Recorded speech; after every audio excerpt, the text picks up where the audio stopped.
Good afternoon, ladies and gentlemen. Lounging with Lisa, the video series that has me lounging in the setup lounge while coming at you with thoughts of the day. I'm kind of doing a trial run here. Not a trial run, really, but just seeing if I will have a thumbnail this time, although I think they've given me one since, and trying to reduce some glare and see what's happening and all that jazz. And I thought that I would give you a few highlights of hilarity from the paper where I work, which is the Community News. Watcher, our dear sweet Watcher, is always wanting me to promote my column, so I'm going to do that. That's your present for winning the bonus question, Watcher, as I will promote myself. That's what she did before when she won something. She wanted me to promote. Here's my column. Aren't I adorable in that flower? I wrote about the celebration of life. I told you that. Okay, I'm going to underline some stuff. I'll be right back because my coworker Roseanne is so good the way that, oh my God, I felt like it was a soap opera unfolding in one of these meetings. I thought you might get a kick. Also, there is a point to all this. People should really keep an eye on their local government. Local stuff. You know, if you live in a township, some places don't have townships. They have parishes. They have this, they have that, they have the other. In Texas, we just had, what did we have? The county and the state, I think. I don't remember any, you know, like, townships or any of that jazz. So, but God knows, I am 1,000 years old and I lived there 1,000 years ago. On a good note, before I continue to bloviate, remember how WQLN came here for New Loungers? Actually, it's a PBS station out of Erie. They did something called Our Town, and it was Conneaut Lake, where little towns they go around and talk to different people and get the history of the area and blah, blah, blah, ding. One of the Dixie Doodlers, Tom Lewis, I guess represented those who took part or what have you. Like, he spoke to them. So, I have it on my freezer there. Lionsville's going to do it, ladies and gentlemen. Yes. And I've already left a message with my boss, David, that he absolutely needs to be involved in that. He needs to go over and be interviewed. And he might not. He's kind of shy about that kind of stuff, I think. So, I would volunteer to do it for him. He could give me the particulars and I would do it. So, Chief, if you're watching this and you haven't gotten my phone message, I don't think he really watches my videos, but nonetheless, I will do that for you if you don't, but you need to do it. I mean, the paper's been around since 1987. It's located in Linesville. It is the heartbeat. It has its finger on the pulse of the region. So, yeah, do it. Okay, one thing in here that, in this paper this week, it's the early edition. Oh, and I can show you a picture of Chance and Tammy because they're in here. It doesn't come out till Monday, but the boss brings me copies. Here we go. Here they are. Lisa Hausman, photo and blurb right there. Do you know that Mother watched that video a couple times before she realized, hey, that's my backyard? So, there they are. And also, I might as well hold up the Digerts. My best friend Karen, I cannot believe I'm even doing this. This is her, her in-laws. I can't really see if I'm holding this upright. There it is. In-laws.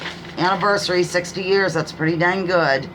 I can't get over this meeting. Okay, this took place in a local Summerhill, must have been Summerhill Township, in the June public meeting, and Roseanne covered it. And it's tremendous. It's almost like a soap opera. But the part that got me, evidently there's a couple there. They've lived there for, you guessed it, 1,000 years. And they've had some issues lately in terms of the road crew doing ditching.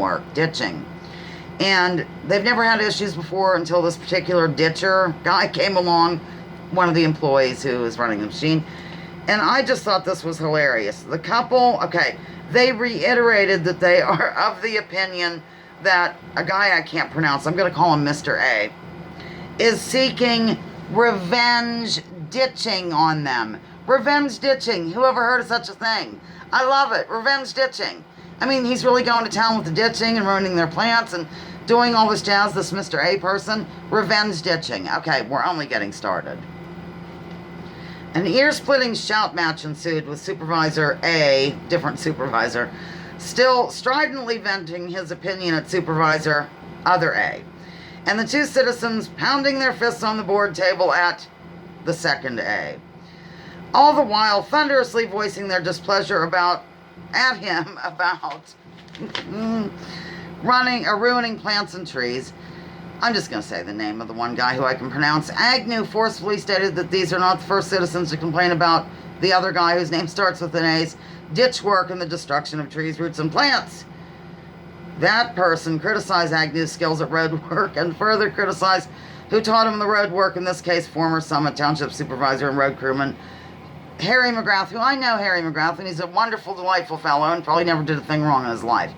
The man and woman continued to scream at Supervisor A, with Agnew loudly stating, "You're tearing people's stuff up, Bobby, and I'm sick of people calling me to complain about it." Oh my God, you must keep in touch with your local paper. Oh, okay, then anybody, they just went crazy and screamed and yelled. And then, let's see, the man thunderously reiterated that he and his wife will be obtaining legal counsel. The two of them exited the meeting. Then at another meeting, she kept on having to do these meetings where people kept leaving. There was one up the road here in my township, which I can't cover anymore or attend because it takes place on a Tuesday at 1:30 or something, which is inconvenient for residents to attend. Let's face it, no offense, but actually, yes, offense meant. Somebody stormed out of that one too. Every meeting she's covered lately has been just a total circus. Then, in the borough of Conneaut Lake, I find this to be amazing that evidently whenever a residence is built, like to house people, like an apartment place or whatever, I'm going to try to talk quicker now, I might be boring you to tears. The legal parking that needs to be involved is a half space per resident. Now, I just learned this because I cover the police meetings. I think it's weird. I think it's crazy. So this apartment complex downtown needs more space, and they're thinking about closing off the street, making it one way to accommodate a few more spaces down there. So people on the borough council were arguing, and not really arguing, but going back and forth, and we shouldn't set a precedent for this because, other people are going to want to have their names on parking spots in town, and just for their business only, it's not a good idea. Back and forth, not into it. I am into it, and guess what? They unanimously vote to let it happen. So, I don't know, ladies and gentlemen. I just don't know anymore. Okay, I'm done. That's it. Just keep up with your local paper, especially the community news if you live here in Crawford County. Or if you're out of state and you want to subscribe to it, we do send them to you in other places. Probably even other countries, I would imagine. I don't know if we do that. Okay, I'm done. Lounging with Lisa, the video series that has me lounging while coming at you with thoughts of the day. Join me. Join others. Drop your political identities. Let's focus on issues. Leave labels at the door. Research before you judge. Remember, war is a racket. Don't take my word for it. Check out General Smedley Butler and what he had to say. That's all. Keep your eye on local. That's the way to go. Local. Love ya. Bye.